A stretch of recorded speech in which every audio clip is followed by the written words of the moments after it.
प्रयागदास जी नामदेव जी जानकी जी को अपनी बहन मानते थे। क्यों?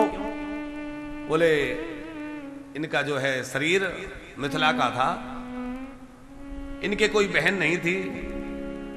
सबकी बहनें श्रावण के समय राखी बांधने आती हैं, इनकी कोई बहन नहीं थी। इसी कलयुग में हुए, कलिकाल के भक्त हैं। अपनी मां से पूछा, छोटा बालक ही था, मां मेरी बहन मुझे राखी बांधने कब आएगी, मेरी बहन कौन है? तो मां ने कहा, बेटा तेरी बहन तो किशोरी जी हैं, श्री जानकी जी हैं। कहां रहती हैं, कब आएंगी? बोले बेटा इस समय वो ससुराल चली गई हैं, उनकी ससुराल अयोध्या में है, तो वो अयोध्या जी चली गई। अच्छा, बोले ठीक है, कभी तो आएंगी। अब वो बालक था, छोटा बच्चा, उसके चित्त में वो बात लग गई कि मेरी बहन अयोध्या में है। और कुछ दिनों बाद ऐसी लालसा बहन से मिलने की बड़ी कि बिना मां को बताए, मां तो मैं जब भी कहता हूं बहन के यहां जाना है, मां किसी ना किसी बहाने रोक देती है। अब मैं बिना मां के बताए चला जाऊंगा। अयोध्या चले गए। नाम पूछ रखा था, क्या नाम है? बोले तेरी बहन का नाम जानकी है, तेरे बहनोई का नाम श्री राम है। बोले बस जाके पता कर लूंगा। अयोध्या में आए, वहां जाकर पूछते हैं, भैया यहाँ श्री राम जी कहाँ रहते हैं, श्री राम जी कहाँ रहते हैं? अब लोग क्या कहें, राम जी कहाँ रहते हैं? राम जी तो सब जगह रहते हैं, क्या पता बतलाएं? भटकते भटकते सुबह से शाम हो गई, मेरी बहन का घर नहीं मिल रहा है, कोई कुछ ठीक से पता नहीं बतला रहा है। किसी ने पूछा कि बात क्या है, पूरी बात बतलाओ। बोले मैं अपनी बहन से मिलने आया हूं। कोई महात्मा उनका भाव समझ गए। अरे बोले उनको तो वनवास हो गया। तो श्री राम जी वन में चित्रकूट की ओर चले गए जानकी जी को लेकर के। तुम्हारी बहन, बहनोई और उनके देवर लक्ष्मण, वो सब जो है वन में चले गए। इतना सुनते ही जो है प्रयागदास जी जोर जोर से रोने लग गए। अरे मेरी बहन को वन में भेज दिया, किसने भेज दिया, ये क्यों हुआ? महलों में रहने वाली मेरी बहन, मेरी माँ तो कहती थी वो बहुत बड़े महल में रहती है, बहुत बड़े महाराज के यहाँ रहती है, राजाधिराज की बहू है, और वो वन में रहती है, जंगल में चली गई। मेरी माँ झूठ बोलती थी कि वो राजाधिराज की यहाँ बहू है, इतने बड़े महलों में रहती है। लोगों ने कहा है तो वो राजाधिराज, पर इस समय वन में चले गए। किसी तरह मन बहला दिया।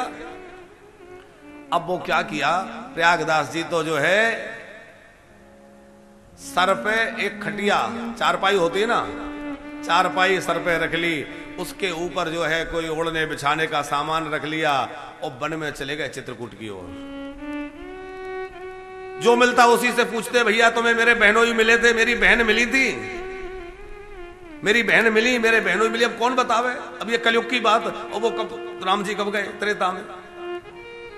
ढूंढते ढूंढते परेशान हो गया। राम जी को दया आ गई, ये मेरा कितना प्यारा भक्त है, इतना भोला है, इसको कुछ समझ में नहीं आ रहा मैं कर क्या रहा हूं, किसको ढूंढ रहा हूं। राम जी करुणा से भर गए। राम जी ने किशोरी जी से कहा, अब अपने भाई की सुध ले लो, नहीं तो ये भाई भटकते भटकते प्राण त्याग देगा। तब किशोरी जी ने कहा चलिए।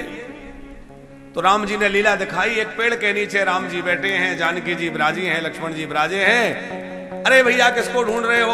बोले मेरी बहन, मेरे बहनोई। क्या नाम है? सब पूछा। उन्होंने कहा हम ही वो श्री राम है, ये हमारी अर्धांगिनी जानकी, अरे यही मेरी बहन है। चरणों में लिपट के बहुत रोया, बहन मैंने तुझे कहां कहां नहीं ढूंढा, मैंने तुझे कितना ढूंढा, तो कहां चली गई थी? और ये क्या हाल बना रखा है, तुम वन में आ गए। अब वो वनवासी रूप का ही दर्शन प्रभु ने दिया। अपने सर पे जो चारपाई लाए थे वो चारपाई दी, बिस्तर दिया। बोले अब तुम लोग इस पे सुखपूर्वक विश्राम करना, ये मैं तुम्हारे लिए लेके आया हूं। किशोरी जी ने उसके भाव को स्वीकार करते हुए वो सामग्री भेंट स्वीकार कर ली। अब तो वो बड़े मौज में रहने लगा, मेरे बहन बहनोई मुझे मिल गए। और फिर भी लेकिन मन में चिंता रहती थी। वन में रहते जानकी जी ने कहा कि प्रभु एक बार अपना ऐश्वर्य इसको दिखाएं कि हम वन में तो रहते पर हमारा ऐश्वर्य कैसा है। तो प्रभु ने उसको वन में ही अपना ऐश्वर्य दिखाया, जहां दिव्य सिंहासन पर श्री सीताराम जी विराजमान हैं, अनेक दास दासियां सेवा में खड़े हैं, अनेक प्रकार से प्रभु की स्तुति हो रही है, सेवा हो रही है। उस दिव्य स्वरूप को दिखलाया। और दिव्य स्वरूप को देख करके प्रयागदास जी आनंद विभोर हो गए। अब आनंद हुआ, मेरी बहन अब रानी बनी और अब मेरे बहनों इस सिंहासन पर विराजमान हुए, अब आनंद हो गया। और उसके बाद तो वो प्रयागदास जी अलमस्त रहते और हर समय सीताराम सीताराम जपते रहते। नीम के नीचे खटिया डाली और खटिया के नीचे करवा और प्रयागदास अलमस्ता सोवे राम लला को सरवा। ये उन्हीं के बात है।